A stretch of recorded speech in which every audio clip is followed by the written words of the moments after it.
Bonjour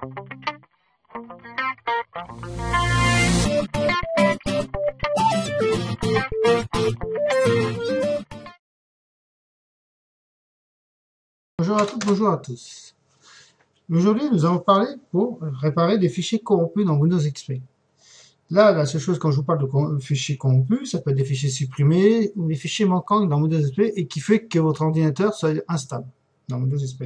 Donc, ne serait-ce par exemple Internet Explorer ou Outlook Express, par exemple, ne fonctionne plus correctement. Il n'a plus une bonne fonction, il ne fonctionne plus. Cela tient peut-être, sans le vouloir, hein, un fichier corrompu ou un fichier inexistant ou manquant.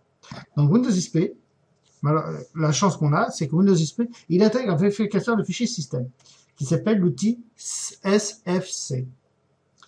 Il permet de tous les fichiers système, donc soient intacts et leur version originale. Il leur permet d'avoir la version originale et général et qui soit intacte. Si un de ces fichiers est abîmé ou manquant, malheureusement qui peut arriver, je vais vous faire voir comment réparer ce système-là, ce fichier-là. Vous pouvez le voir dans la réparation à partir de votre CD-ROM. Donc, pour ça, on va lancer une vérification. Donc, fermez tous les logiciels. Quels que soient les logiciels, toute tâche que vous avez fait, vous fermez tout. Même votre antivirus, vous le fermez. Tout ce qui est même en tâche de fond, vous fermez. Tous ces logiciels en tâche de fond. Et après, vous cliquez donc sur démarrer, exécuter, et vous tapez, bon là je l'ai déjà pas tapé, mais je vais retaper avec vous. Vous tapez sfc espace / scan nov skynov et vous tapez sur OK.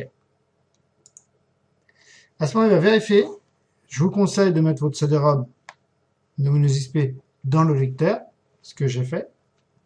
Là, il va vérifier ce qu'il va faire. Il va vérifier tous les fichiers système, s'ils sont corrompus, s'ils sont manquants, etc. Et il va vous prévenir s'il y a des fichiers qui sont défectueux ou autres, de les restaurer. C'est pour ça que je vous conseille de mettre votre CD dans le lecteur parce qu'il aura besoin du CD pour les restaurer. Ah, si le logiciel, donc, comme je vous dis, il a constaté des anomalies, il va vous envoyer un message pour insérer votre CD. Pour ça, je vous conseille de le mettre auparavant. Dans le cas, puis de cliquer de recommencer. Puis et il va restaurer automatiquement tous les fichiers originaux. Là, on va le laisser analyser. Ça demande plus ou moins de temps. C'est pas trop long. Ça demande pas 1 heure. Sauf si vraiment votre Windows XP est vraiment devenu instable dans tous les sens du terme. Il y a des chances que ce soit une restauration totale qu'il va falloir faire. Donc, réinstaller Windows XP. Mais bon, si c'est quelques petits fichiers défectueux ou manquants, ça vous suffira de ce côté-là. Là, il attend de vérifier. Parce que, bon, comme il y a le CD, sinon il n'y aura pas le CD, il vous demanderait de vérifier que le CD est bien présent et de l'insérer, tout simplement.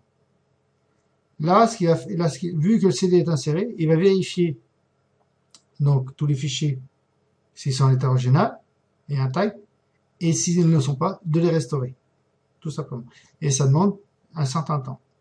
Donc, je vous fais une petite pause, le temps qu'il finisse, et je vous reprends dès qu'il a fini. À tout de suite. Bon, voilà, donc je vous reprends. Donc, vous voyez, il est quasiment fini. Ça demande quand même un petit moment, un peu plus de 5 minutes. Là, il a fini de, bon, là, comme vous pouvez voir, il s'arrête, il se ferme automatiquement parce qu'il n'a plus rien.